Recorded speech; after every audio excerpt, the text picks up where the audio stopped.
Hi everyone, I am advocate सपना कौशिक और आज हम बात करने वाले हैं कि क्या अगर कोई महिला पढ़ी लिखी है या शादी से पहले जॉब करती थी या थोड़ा बहुत कुछ कमाती है तो क्या सिर्फ इस आधार पर उसे सेक्शन 125 सीआरपीसी के तहत मेंटेनेंस यानी कि गुजारा भत्ता देने से मना किया जा सकता है? क्या उसे अपने पति से गुजारा भत्ता नहीं मिलेगा? आज हम उसको डिस्कस करेंगे, लेकिन उससे पहले एक और इम्पॉर्टेंट बात कि अगर आपने हमारा यूट्यूब चैनल अभी तक सब्सक्राइब नहीं किया तो प्लीज़ हमारे चैनल को सब्सक्राइब कीजिए ताकि हम आपको ऐसे ही लीगल अपडेट्स दे सकें।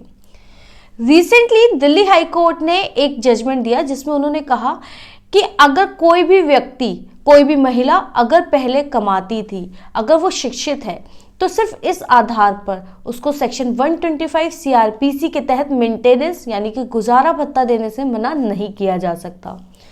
हाई कोर्ट ने यह ऑर्डर दिया रामनेश पाल सिंह वर्सेस सुगंधा अग्रवाल के केस में, जिसमें पति ने फैमिली कोर्ट के उस ऑर्डर को चैलेंज किया था जिसमें उन्हें कहा गया था कि वो अपनी पत्नी यानी कि सुगंधा अग्रवाल को 33,500 रुपए का मेंटेनेंस सेक्शन 125 सीआरपीसी के तहत देंगे।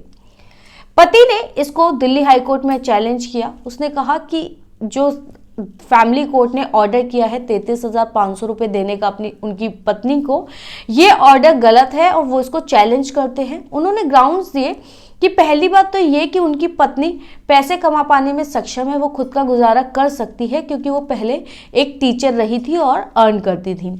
इसके अलावा उन्होंने ये ग्राउंड लिया कि उनकी पत्नी का क्योंकि ऑलरेडी किसी और के साथ अफेयर है इसलिए, और वो बिना किसी कारण के घर छोड़कर गई थी, इसलिए उन्हें मेंटेनेंस देने का कोई मतलब नहीं बनता।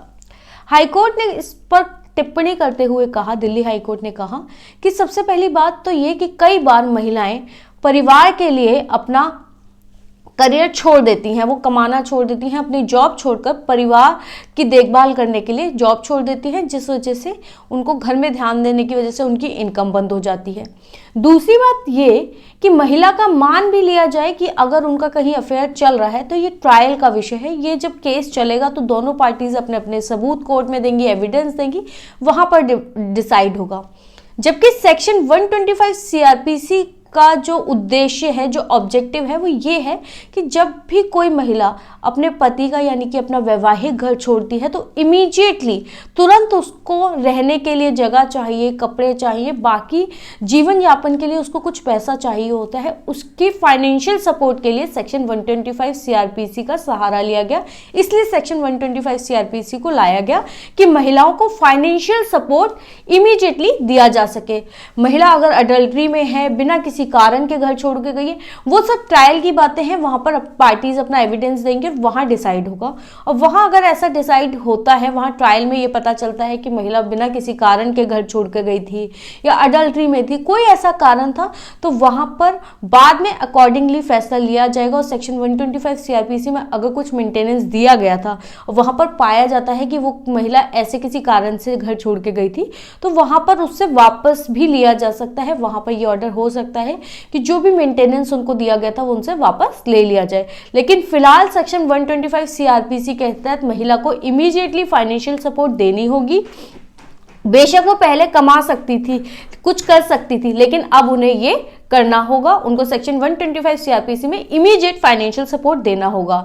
ये सारी बातें दिल्ली हाई कोर्ट ने कही रामनेश पाल सिंह वर्सेस सुगंधा अग्रवाल के केस में, और कंसीडर किया था उन्होंने सुप्रीम कोर्ट की कुछ पहले जजमेंट्स को, जिसमें ये कहा गया कि सेक्शन 125 सीआरपीसी का जो ऑब्जेक्टिव है वो ये है कि महिलाओं को तुरंत सहायता उपलब्ध करवाई जाए। और सेक्शन 24 हिंदू मैरिज एक्ट हो या डोमेस्टिक वायलेंस एक्ट के तहत कभी भी गुजारा भत्ता किया जाए, उससे पहले सेक्शन 125 सीआरपीसी के तहत गौर किया जाए और महिलाओं को सपोर्ट दिया जाए।